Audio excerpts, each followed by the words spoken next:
మొగడు పెళ్ళాల ఫోన్లు ఇన్నోడు జాతిపితే ఎట్లయితాడు? నీ జాతికి నువ్వు జాతిపిత కావచ్చు, మాకు కాదు. సన్నాసి దొంగ ఎప్పటికీ జాతిపిత కాలేడు సీఎం రేవంత్ రెడ్డి. తెలంగాణ కోసం సర్వం త్యాగం చేసిన ప్రొఫెసర్ జయశంకరే జాతిపిత. జర్నలిస్టులు, సినిమాతారులు, జడ్జీలు అందరి ఫోన్లు విన్నారు. మీరు చేసిన తప్పులకు ముక్కు నేలకు రాసి ప్రజలకు క్షమాపణ చెప్పాలి. కేసీఆర్, కేటీఆర్, హరీష్ ముఖాలకు ముసుగుదడికి విచారణకు తీసుకురావాల్సింది. కాంగ్రెస్ వచ్చాక తెలంగాణలో మున్సిపాలిటీలో 17,472 కోట్లతో అభివృద్ధి పనులు. మొత్తానికి రేవంత్ రెడ్డి గారు హార్వర్డ్ యూనివర్సిటీకి పోయినా కూడా తన భాష మారలేదు, తన ధోరణి మారలేదు, తన పదప్రయోగాలు మారలేదు.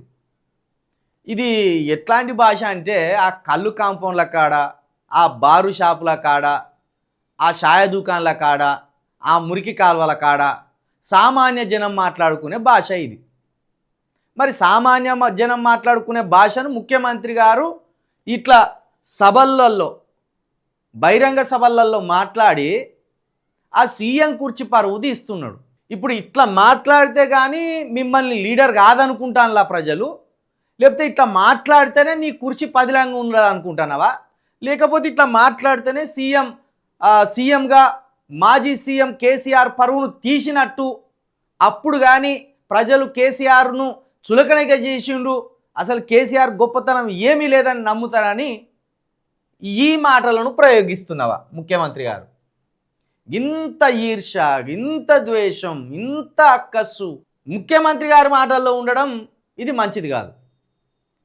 మీకు పర్సనల్గా కేసీఆర్ గారు అంటే మొత్తం శరీరం అంతా ఒక జిల పెడుతుంది కావచ్చు, అది పక్కన పెట్టండి. కానీ మీరు ముఖ్యమంత్రిగా ఉండి ఒక మాజీ ముఖ్యమంత్రి గారిని ఎట్లా మాట్లాడాలి, ఏ విధంగా విమర్శించాలి అనేది తెలియకపోతే ఎట్లా? ఇక నిన్న చూడుర్రి ఎట్లా, అసలు మామూలు మాటలు అవి, మామూలు మాటలు కాదు అవి. ఎవర్రా అనే మాట విజయలు దిగలేక ఆయన. మన పోలీసు వాళ్ళు నోటీస్ ఇచ్చారు, మా జాతిపితకు నోటీస్ ఇస్తారని. ఎవరికిరా నువ్వు జాతిపితవు? ఎవడు నీ జాతి? వినోదరావు నీ జాత? ఎర్రపల్లి దయాకరావు నీ జాత? కుక్కడపల్లి కృష్ణారావు గారు నీ జాత? లేకపోతే తన్నీరు హరీష్ రావు గారు నీ జాత? నీ జాతికి పిత ఉండొచ్చు, మాకు మా నల్గొండకో లేకపోతే మా పాలమూరుకు నీ జాతితో ఏం పని? నీ జాతి ఏంది? నీ నీతేంది?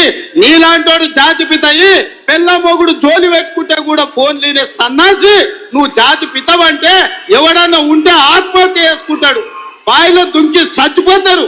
సిగ్గుతోని తల వంచుకోవాలి. ఇట్లాంటి ఘోరమైన క్రూరమైన నేరాలు చేస్తే పోలీసు వాళ్ళు పట్టుకొచ్చినట్టు వానికి ముఖానికి ముసుగు తోడికి కండ్ల కాడికి ఇట్లా పొక్కలు పెట్టి పట్టుకుతారు. ఆయన ముఖం మందికి చూపిస్తాడు.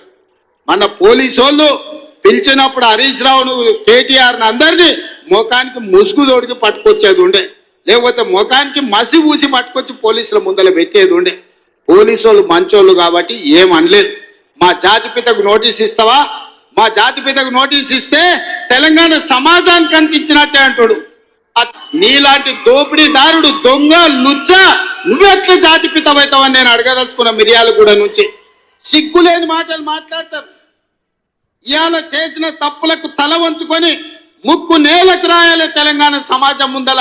తెలంగాణ ఒక స్ట్రాటజీ ప్లే చేస్తాడు. ఎక్కడ కూడా కేసీఆర్ అనే పేరు తీయకుండా కేసీఆర్ గారిని తిడుతున్నాడు ఆయన. ఇప్పుడు ఇక్కడ నేను అన్ననా అని తప్పించుకుంటాడు అవసరమైతే. ఎవలకు రా నువ్వు జాతిపిత, ఎవలకు రా నువ్వు జాతిపిత, అక్కడ పేరు వాడతలేడు. కేసీఆర్ గారి పేరు కానీ, కేటీఆర్ గారి పేరు కానీ, లేకపోతే బీఆర్ఎస్ నాయకుల పేరు కానీ వాడకుండా ఎవర్రా నువ్వు జాతిపిత అంటే నేను ఎక్కడ పేరు పెట్టానన్నా, నేనేమన్నా పేరు పెట్టానన్నా అంటాడు ఆయన. అంత ఫ్రస్ట్రేషను, అంత ఆవేశము, అంత మొత్తం ఒక శరీరం అంతా ఏదో జిలపురుగులు వారినట్టుగా అంత ఆక్రోశాన్ని అసలు ఎందుకు వెళ్ళగక్కుతున్నాడు ఇంత రేవంత్ రెడ్డి గారు అంటే, మాటలతోటే కేసీఆర్ గారిని మానసికంగా చంపేయాలని చూస్తున్నాడు. మాటలతోటే బీఆర్ఎస్ నాయకత్వాన్ని ఎప్పటికప్పుడు చులకన చేయాలని చూస్తున్నాడు. ఆ స్ట్రాటజీ ఫాలో అవుతున్నాడు. ఇప్పుడు ఇది రేవంత్ రెడ్డి గారు ఈ భాష మాట్లాడుతా అంటే కింద ఉన్నోళ్ళు విజిల్లు సపట్లు కొడతాను అంటే, దీన్ని బట్టి ఆయనకి ఏమనుకుంటాడంటే రేవంత్ రెడ్డి గారు నా భాషను అభినందిస్తాను, నా తిట్లను అభినందిస్తాను, నేను మాట్లాడిన రోత మాటలకు కూడా ప్రజలు హర్షధ్వనులు చేస్తాను, నాకు చప్పట్లతోటి మద్దతు తెలుపుతున్నారు అనేది రేవంత్ రెడ్డి గారు అర్థం చేసుకుంటున్నాడు. కానీ రేవంత్ రెడ్డి గారు ఇంత దుర్మార్గమైన భాష మాత్రం కరెక్ట్ కాదు.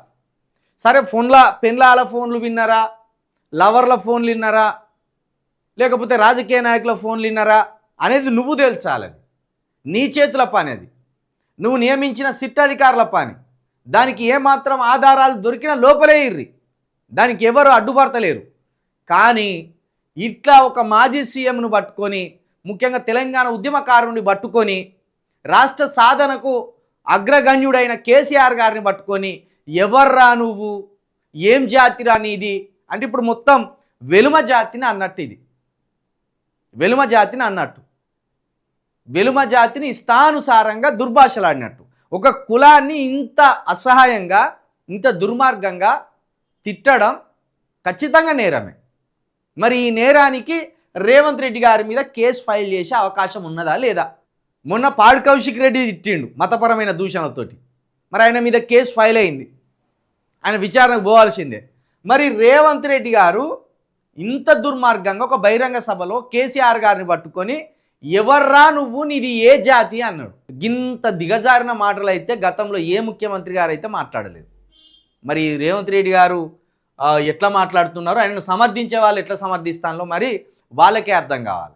కేసీఆర్ గారిని రాజకీయంగా విమర్శించండి, తెలంగాణను లూటీ చేసిందని అనుర్రి, రైతు బంధు విషయంలో మొత్తం కొల్లగొట్టిండు డబ్బులు అని చెప్పుర్రి, ఇబ్బంది లేదు.